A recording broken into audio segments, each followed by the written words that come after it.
excited ang mga generals na makita ang tambalan ni na Kim Chiu at Gerald Anderson. Matyaga nilang hinintay ang paglabas ng love team.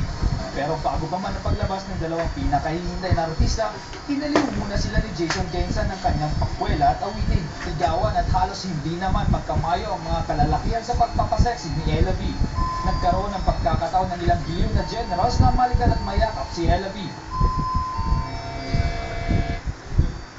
At nang lumabas ang pinakahihintay ng lahat, nakakapiling-tilian ang sumalubong sa tambalan ni Kim at Gerald.